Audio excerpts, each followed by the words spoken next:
Cool. You're not going to be mad at me if I make fun of people who hike the Grand Canyon in masks. You're not going to be mad at me when I make fun of you for going to Las Vegas, are you? No, I won't be.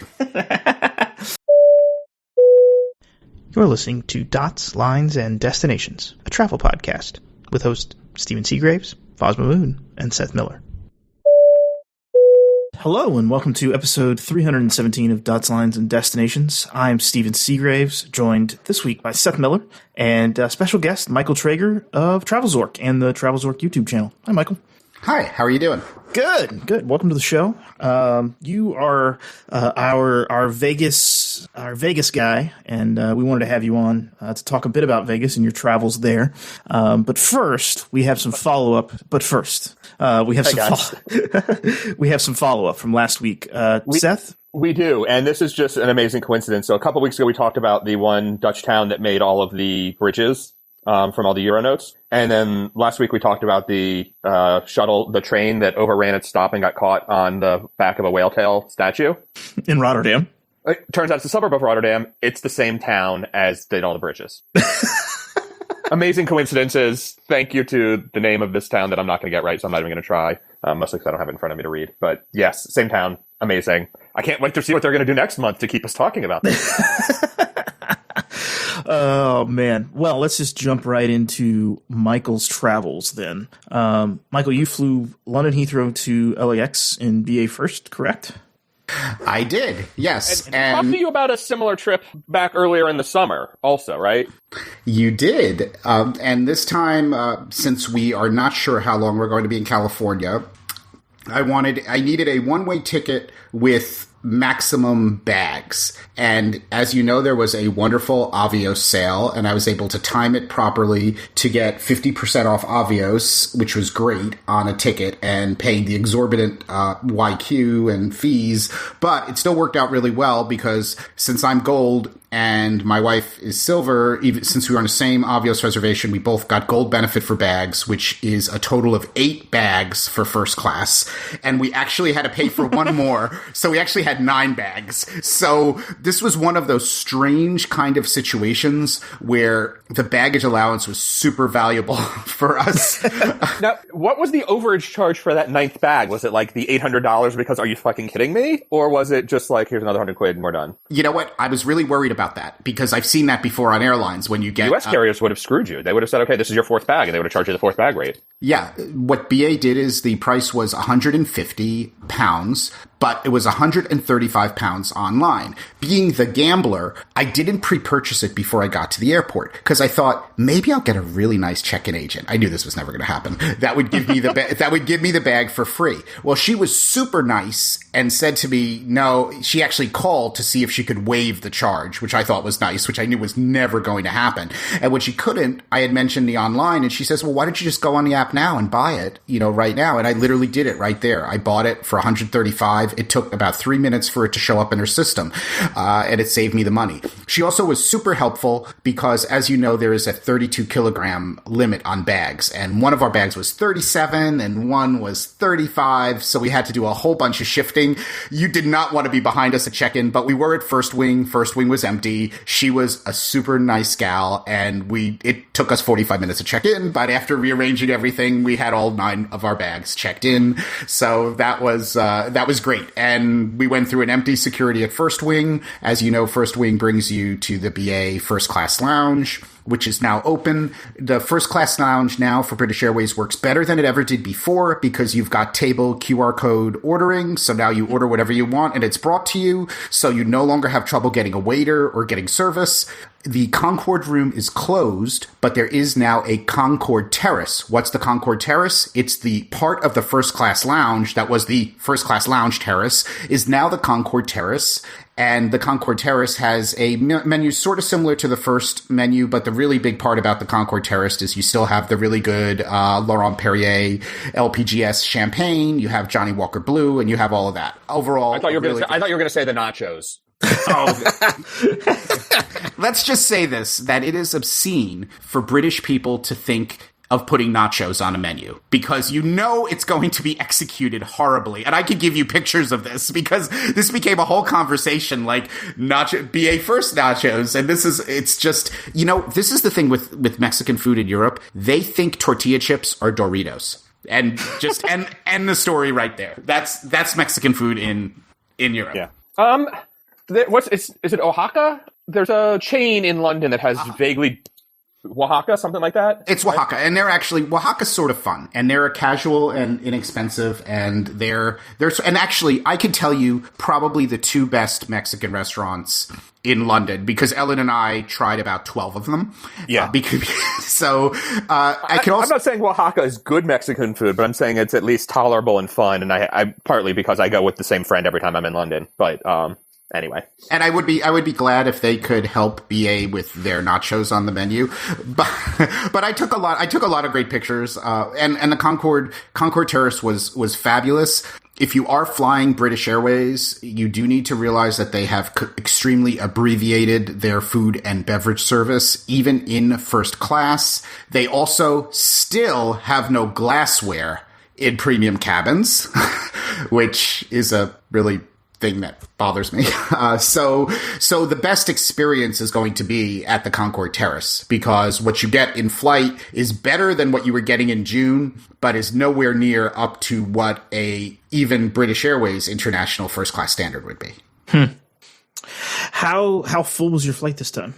The flight was a 40% load. First class, though, believably, I think I actually threw the numbers at Seth maybe when I was on the flight, but first class was more than 40%, and club was probably a little bit under 40%. World Traveler Plus was, I think, pretty much so empty, and then the rest was in economy class. Okay.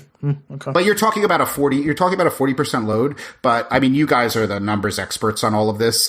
If looking at the club cabin and the first class cabin, even if only 15 or 20% of those were paying the exorbitant fares that BA is charging these days, they're probably sort of cool, with the addition of the cargo. Also, our dog was on the plane, in the hold, and his ticket exceeded the price of the taxes and avios for Ellen and myself. So he was a fortune to fly to California. He was about 1,300 pounds. Now, does he count as one of your bags?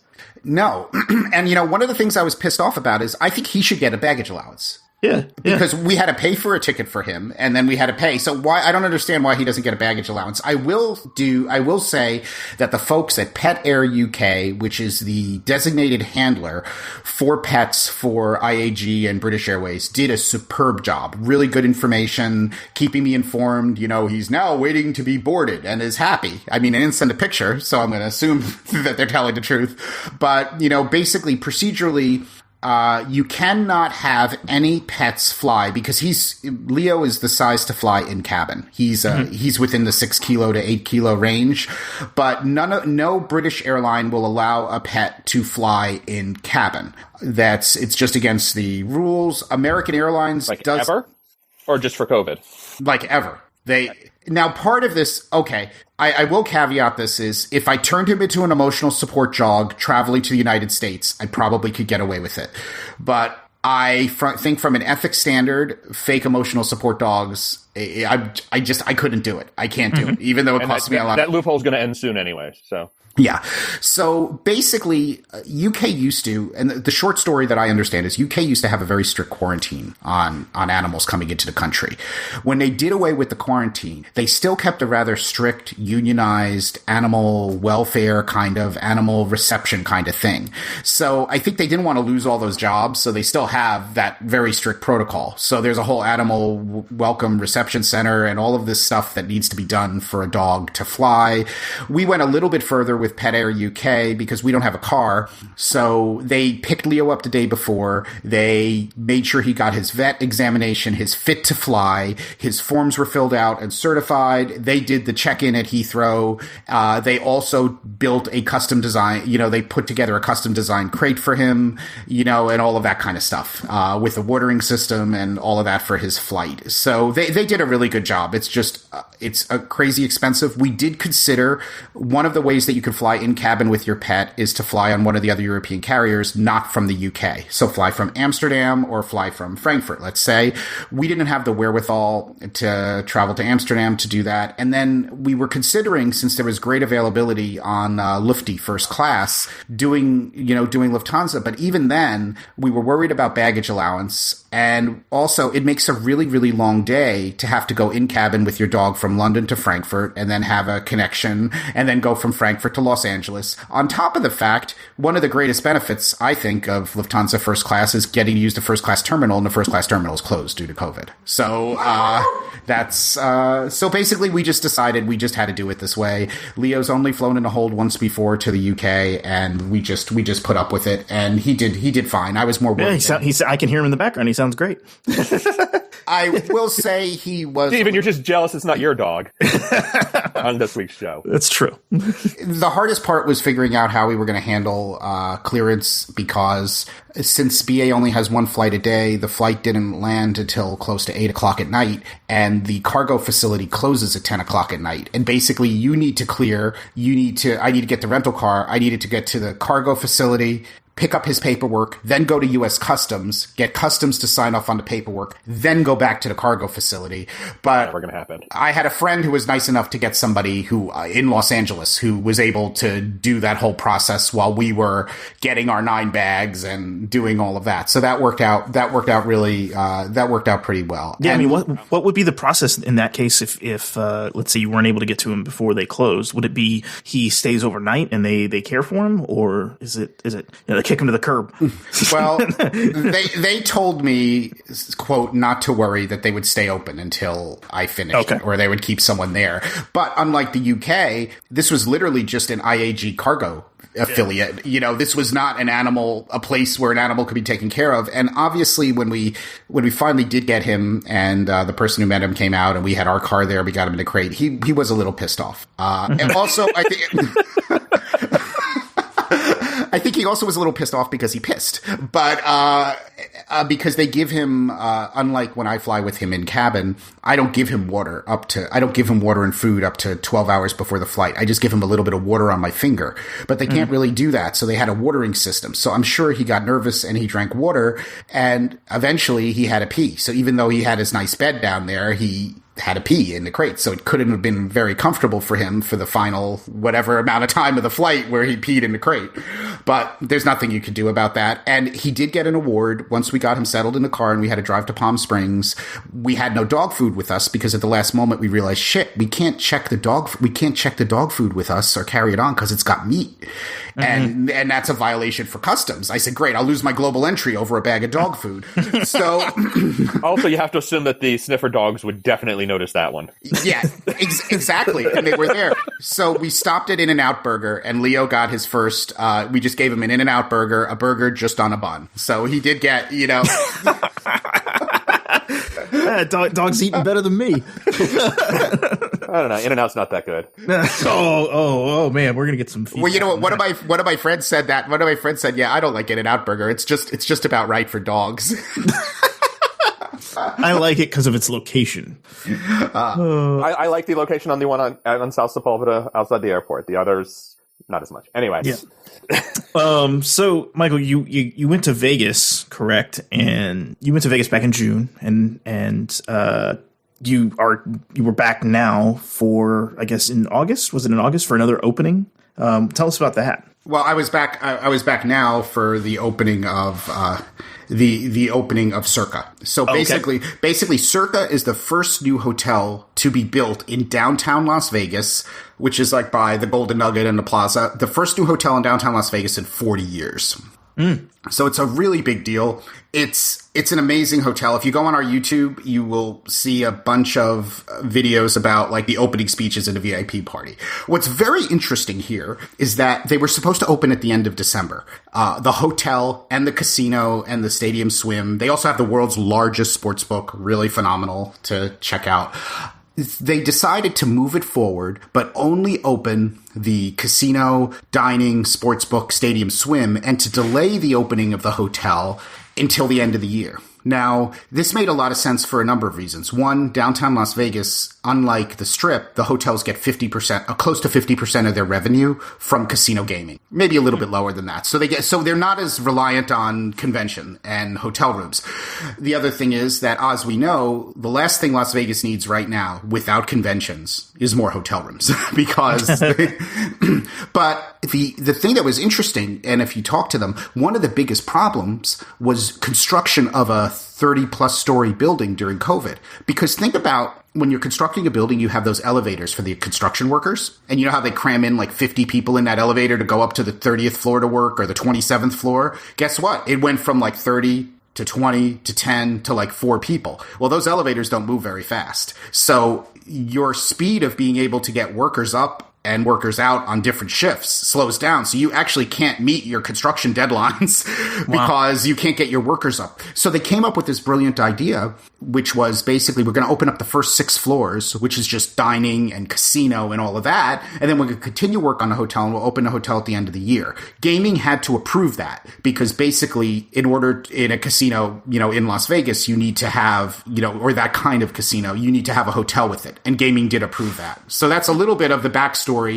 What's amazing is this is probably, obviously it's historic. It's the first casino to ever open during a pandemic. It's also probably the first casino or any hotel, casino, or anything that's ever opened ahead of schedule. That's,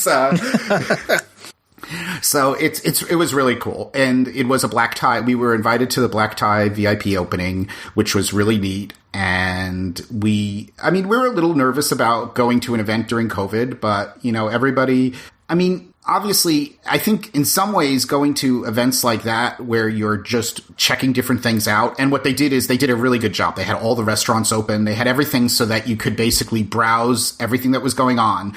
The way a casino opening is done traditionally. So this was on Tuesday night. We got there at 7. The casino opened to the public at midnight. At midnight, gaming starts.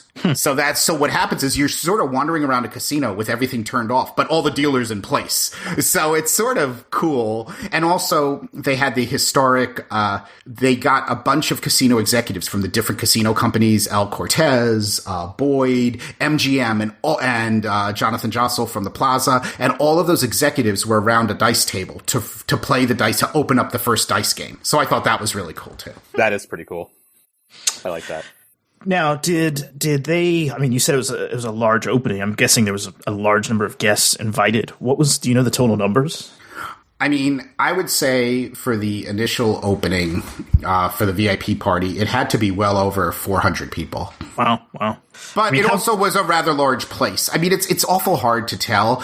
One of the things that, I find is that you pretty much keep to yourselves quite a bit. And my wife and I did that quite a bit. We met a few people that we knew, but most people, everyone had their masks on. They had security going around, even during the VIP party, reminding people, if you're not physically drinking, and this is the pain, right? You start to drink your cocktail and you're talking to someone and you have your mask down and you keep your mask down. And they did have people coming around saying, if you're not, you need to drink, mask up, smoke, mask up, drink, mask up. This casino also has a wondrous filtration system. So all of the air conditioning flows from the ground. So they have this great thing with this whole HVAC system that comes up from the ground, and they have these grates in the ground. So it sort of pushes all the air up, which works really well because the entire place is smoking. Also, this casino is 21 plus. Hotel will be 21 plus. Casino's 21 plus. It's a lot. They've done a couple of different things. I can't even explain to you what Stadium Swim is exactly like without looking at Circa Las Vegas, but basically it's this huge outdoor area open all year long with these gigantic video screens for, sports. And then their sports book, you can't describe it. It's just amazing, and they have this other thing, which I'm going to latch onto because I love food, where you can order a whole roasted pig at the sports book and they'll deliver it to your party. So, and the restaurants are amazing. Their steakhouse is super cool. They've got a really good Asian restaurant, which is more like a tapas kind of thing. And all of the restaurants. Wait, what is Asian tapas? Dim sum. It's I don't know. Dim sum is a yakitori. I mean, like yes, all of that. I should pull up the menu. but there's a story, and one of the things that what was great. So this is a independently owned casino. It's owned by Derek Stevens and his brother, and Derek is really the voice behind all of this stuff. And this guy, in Jewish terms, to me, is a true mensch. He mingles with the customers. He has always done that. But if you listen to these speeches, his big theme is we are all in this together. Like, this casino is good for us, but we hope that people will come to us and then they will go to Cosmo to do this. And then they will go to Westgate to see their sportsbook because they started it all. And he went on and on about how Vegas is all about everybody supporting each other. And while I don't believe it's so much from the big corporation casinos, I really do. I mean, his message really does resonate, and it is very sincere. And they also spent a lot of time thanking the employees involved in all of the work for this casino opening. So it was really nice. I mean, I really liked it. Now, I can't believe you went to a giant party in Las Vegas. I'm sorry. I mean, you've said all the things, and I get it. It's just there's a disconnect in my brain there about going to a party in Vegas. Going to a huge indoor event. And I feel like especially Vegas because you've already got people who take bigger risks. By definition, right? They're gamblers. Yeah, but but most of the indoor part was when you were mingling, when you were wandering around by yourself. All of the speeches and presentations were outside at Stadium Swim. So the part where you know how you have that part of an evening where you tell everyone, come gather together at this one place? That was all outside. Yeah, but you stayed inside, you gambled, you spent days doing that, right? It wasn't just the party. I guess and I warned you that I was going to bust your balls a little bit on this, but like, it's still just amazing to me. I don't know. I'm traveling right now for work, and like, to get me to go into a building that has 3 other people in it is a serious challenge.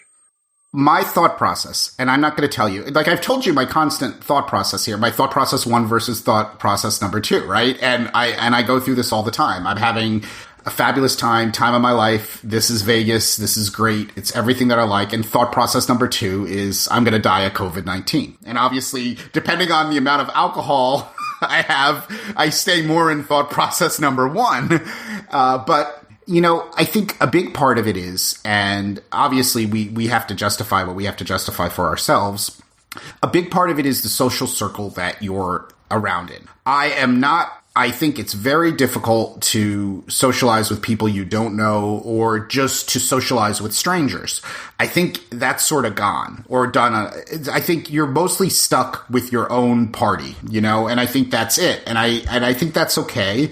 But of course, that does have the risks if anyone in your own group, you know, is a problem. So that, I guess at the gaming tables, everything is so spread out. You know, basically you've got 3 people to a side on a dice table. You're not on top of anyone and you're wearing a mask. You're constantly using, you know, the antiseptic things that you're putting on your hands all the time. I don't know. I mean, do you consider somebody who is less than 6 feet away from me and wearing a mask, but is around me for more than 15 minutes, which would be a dice table, do you consider that to be risky? And I guess that would be the main thing that would answer your question. Or you could just not gamble. Now, slot players and video poker players, they can completely isolate because the slot machines are set up now with slot machines turned off that there's nobody ever next to you. So you could pretty much be by yourself the entire time.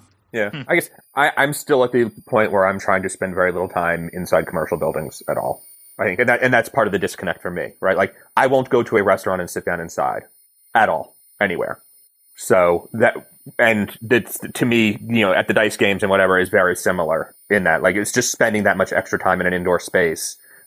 Even with the brand new ventilation system that's supposed to be sucking the air out, it's backwards from the way the airlines do it. They go top to bottom. These guys are going bottom to top. I don't know, but I get it. I'm not saying you're wrong. I'm saying it's something that I just struggle with. It's not where I'm at and from a comfort level yet. No, and it's a legitimate concern. I mean, in theory, though, you could go to Vegas and only dine outside and not gamble at tables and not do that. I mean, I hear you on all of that. Then why the hell would I be in Vegas? I hate it anyways. Like, none of these things.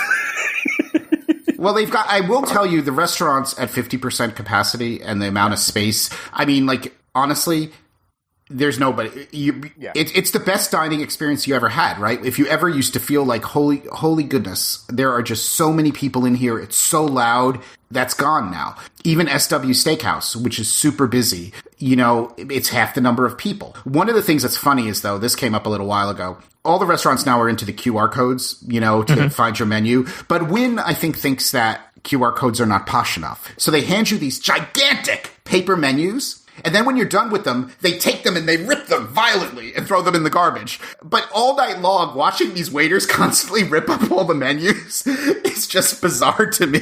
I know they're recycling them, but it's just the fact that you hand this menu to them and they go through this whole process of they have to rip it up because they can't hand someone the menu again, which is probably, to Seth's point, we're dining inside anyway. We're all in there. I mean, is it really that dangerous for a paper menu to be used again? And I have no idea. Maybe you know. But I mean, I think it's optically annoying, but sort of but sort of humorous to watch them ripping them up all the time.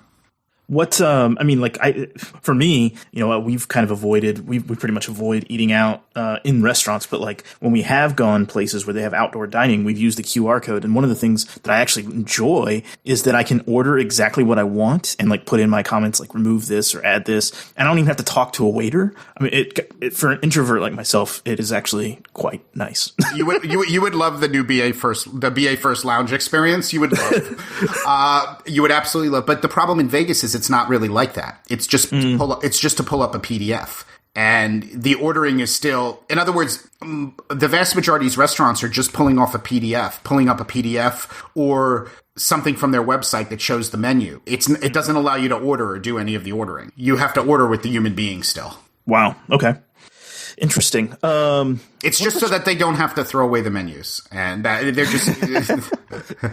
One question I had for you is, how does this work? You mentioned the new hotel is 21 and up only, right? So how do you think that impacts just the future of them as going? We're going to see travel kind of take a dip for a while. Do you think that's a good thing that they're 21 and up, or do you think it's going to be something that they struggle with during the pandemic?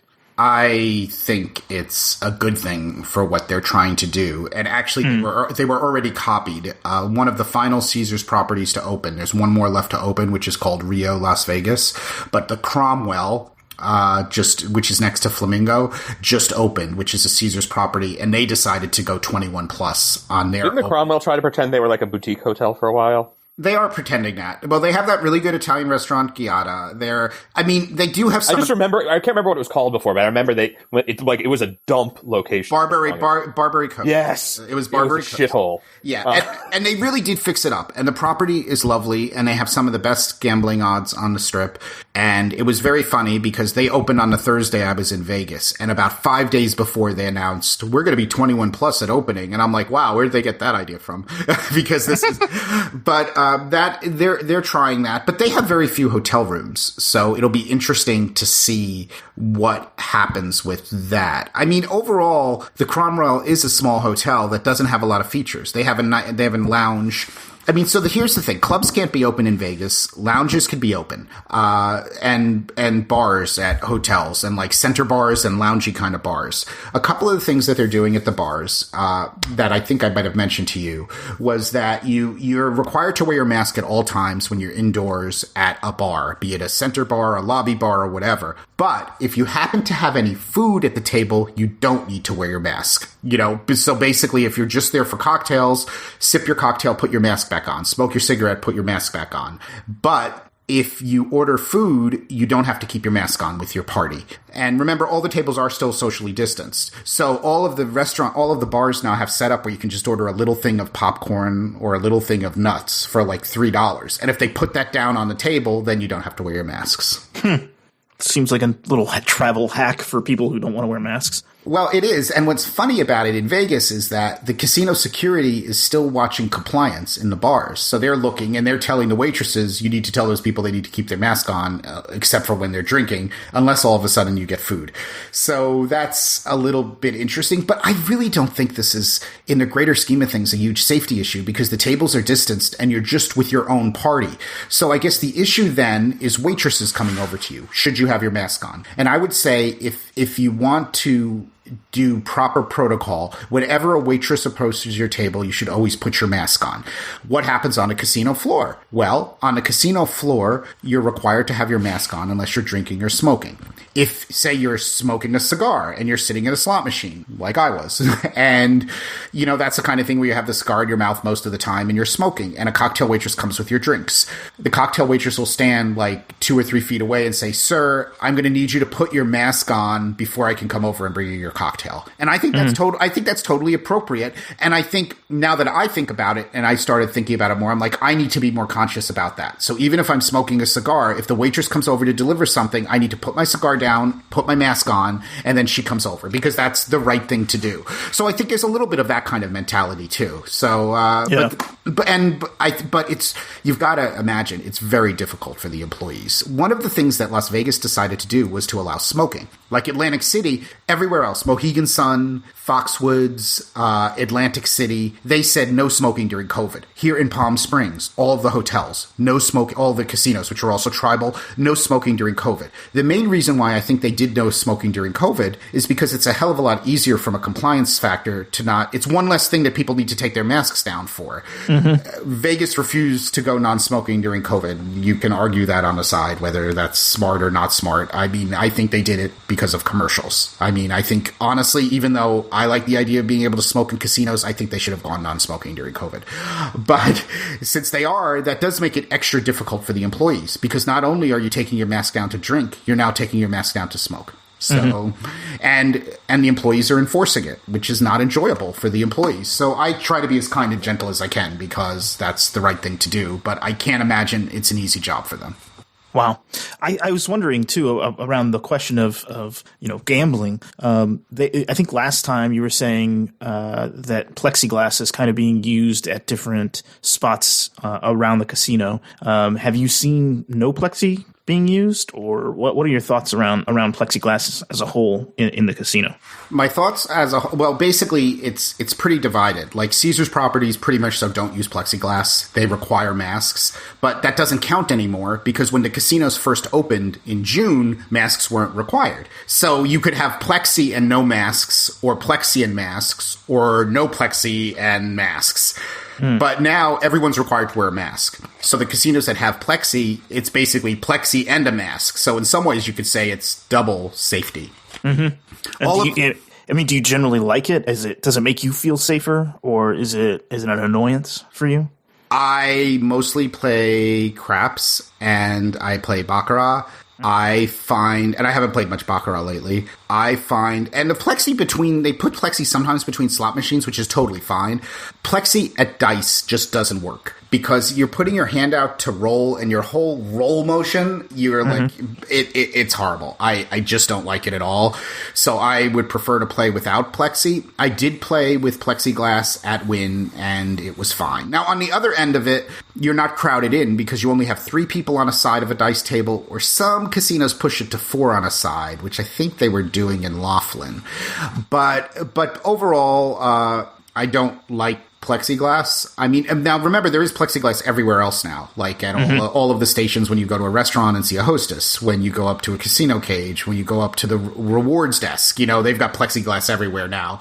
I don't, but it doesn't bother me enough. Like it wouldn't discourage me from playing a game. So I played dice at Wynn, and I played dice at Paris, and both, one had plexi, one didn't. So it was fine. Wynn was allowing smoking at the dice tables. Wynn was allowing smoking at the dice tables.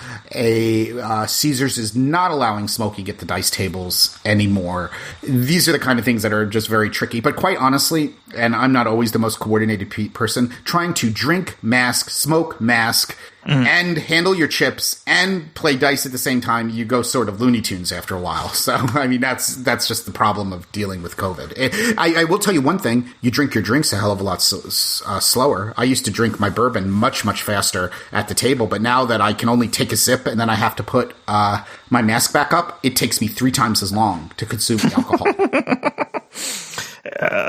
I can see that being a problem. Yeah. How many times did you try to drink through the mask instead of forgetting to take it down? I almost did that once too. Yeah, there's a lot of. I've done it. Now I will notice, like outside in Vegas, when you walk on the strip, about 20% of the people are wearing their masks outside. Interesting. I saw that in San Francisco or San Mateo this week. People there were definitely wearing them outside also. I think it's a combination of just being used to it, and it's not bad to do it. It's probably not as necessary, but it also depends on sort of where you are and what level of crowds you're used to. And where you're from. Like we were saying, like if you're from Massachusetts, they require that you wear masks outside. So maybe you're so used to wearing your mask outside that now all of a sudden it's weird to be taking it off outside or stuff like that. I mean, my biggest problem now that I'm back in the world of driving in a car is like jumping out of the car without my mask and then having to run back to the car to get my mask before I go into Starbucks or something like that. So I can totally understand, people joke about people who are wearing masks while they're driving. I get it. If you've got to make 5 stops and you're in and out of your car, it's really a pain if you get out of your car and go into a store and you don't have your mask, then you have to run back to the car. So I can understand some people like, I'm just going to leave it on because I don't want to deal with it. Exactly. Yep. So that actually does make sense to me. I wanted to talk a little bit about compliance. So you kind of mentioned it a little bit. You touched on it. But real quickly, like what is Vegas doing around compliance? And you mentioned maybe it's controlled by gaming, and there's been some fines around people, casinos not complying. Yes, and gaming does a bunch of the compliance. So gaming is sending, people to watch the properties and to make sure that they're doing what they're supposed to do in employee areas and in the areas of the casino. And what's happening because of that, that's why you have casino security on the cocktail waitresses and other people, because gaming can basically give the casinos fines if they don't find them being compliant with what they're supposed to do for COVID-19. So I would say that that's probably necessary and a good thing. Now, I don't know how it works in other cities. I'm guessing New York has a compliance methodology, but they probably just don't have as many people working. There are so many restaurants and so many venues. But Vegas, if you think about it, there aren't that many venues, and gaming has a lot of agents, I mean, because what I'm guessing, and I don't know this for sure, and this would be interesting. Remember, gaming has people who watch to make sure things are done properly at the properties to begin with. Remember, if you feel that a casino's not done something correctly, you have the right as a patron to call gaming and say, I want them, you're not paying out that bet. This happened. We disagree. Call gaming. I want gaming to make the decision on this. They have an infrastructure set up with that kind of thing. I also think, the optics for Las Vegas are very, very important. They've just started reopening shows. So they're finally starting to reopen shows on a limited basis with social distancing. There's one comedy show that has a bunch of dummies sitting in there. I think it's Absinthe. Absinthe.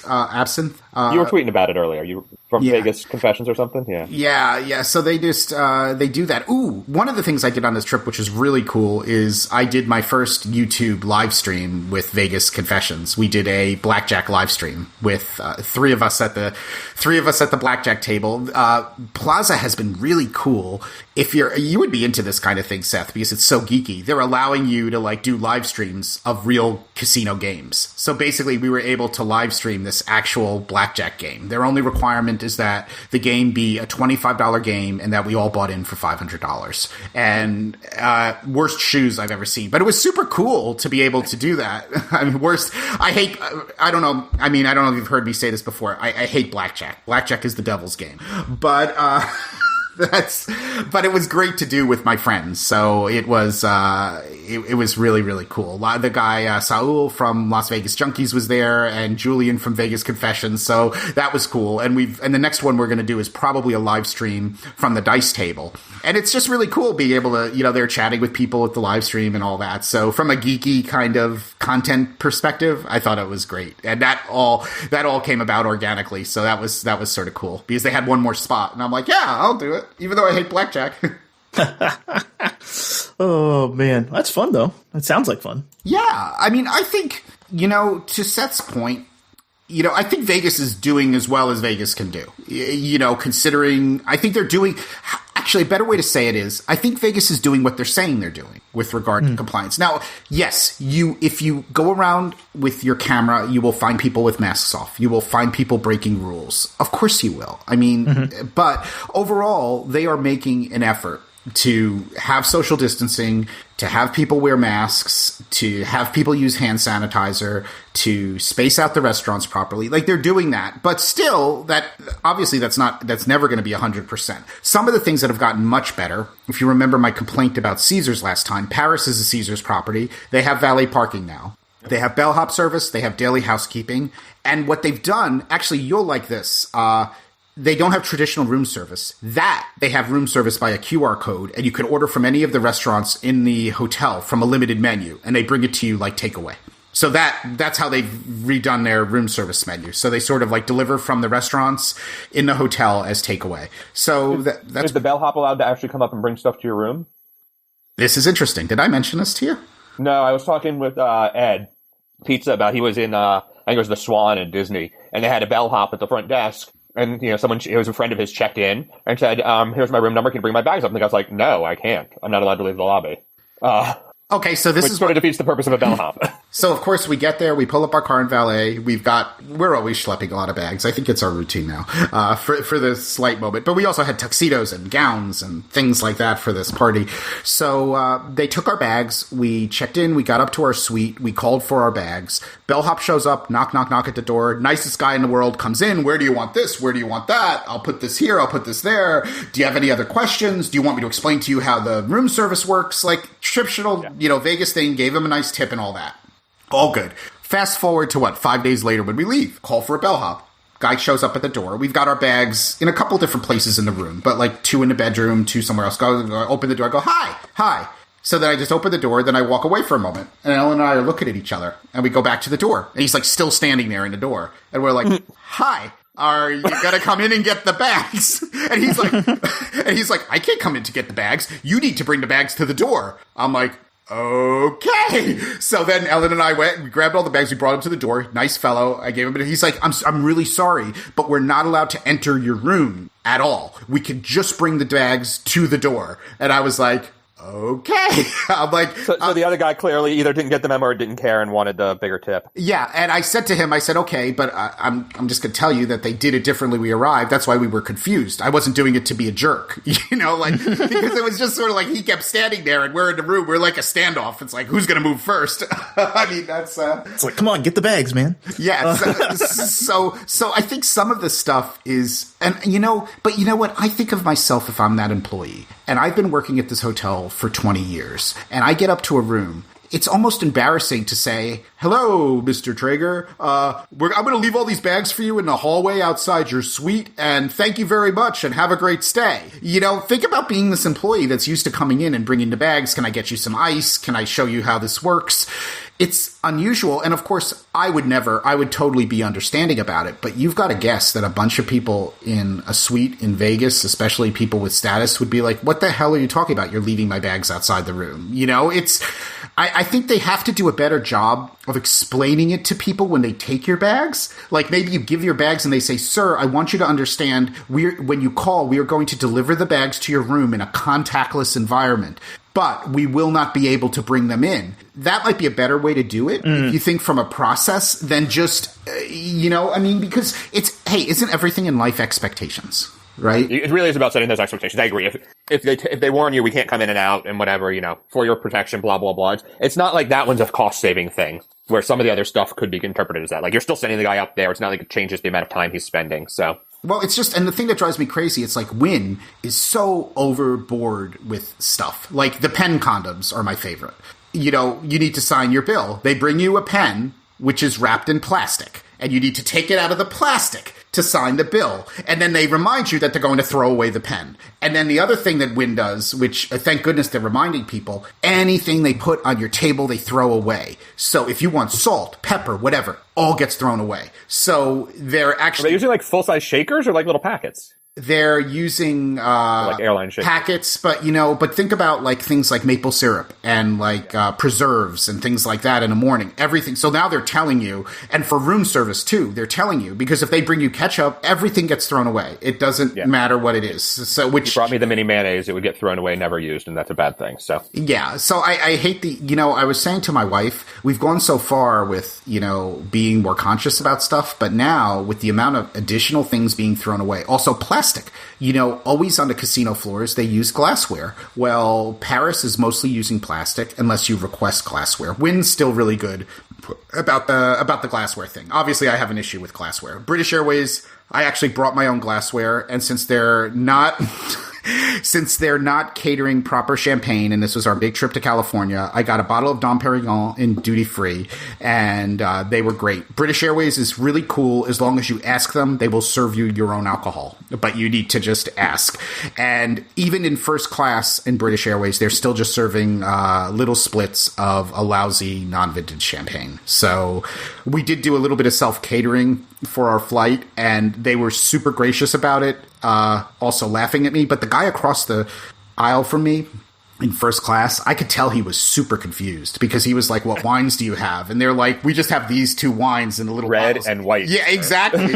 and honestly, maybe he wasn't he was definitely a business traveler, and he was German. Maybe he wasn't completely full fare, but I think he was a little shocked by what was going on. And, honestly, not everyone's in the know like we are. Like, I knew exactly what to expect, but goodness, if you had no idea what to expect, you would be shocked because now they're serving hot meals again in club, but they were serving hot meals in first class only. They literally just loaded the exact number of hot meals for the cabin, and they don't unwrap them. And literally my chicken was like the yellow curry chicken, and it literally just said, like, it had a label over the tinfoil that said, like, yellow chicken. And I kept thinking of the movie Vegas Vacation when he goes to the buffet and says, "I'll have more of the yeller." So I was like, is that how we're ordering now in first class? I'll have the yellow. What do you have today? Order by color. Come on. It's easy. Listen, Mike, tons of stuff going on here. This has been an amazing conversation. We've been rambling for way too long, though. I got to cut you off. There's going to be a bit of bonus content coming up later, leaving Las Vegas and getting out into traveling to the Grand Canyon. We're going to have that discussion. But in the meantime, for all our listeners, Michael's at TravelZork, basically everywhere social media handles can be found, or travelzork.com. We are Dots, Lines, and Destinations, moredotsmorelines.com, or at DotsLines on Twitter. You can leave us a comment. We love hearing from you. We also like being correct, so being corrected is awesome. And it's usually me getting corrected, so that's cool too. This time, I'm sure it will be about how In-N-Out really isn't as awful as I think it is, but I look forward to this conversation. I have very strong opinions on this. Don't at me at set. Yeah.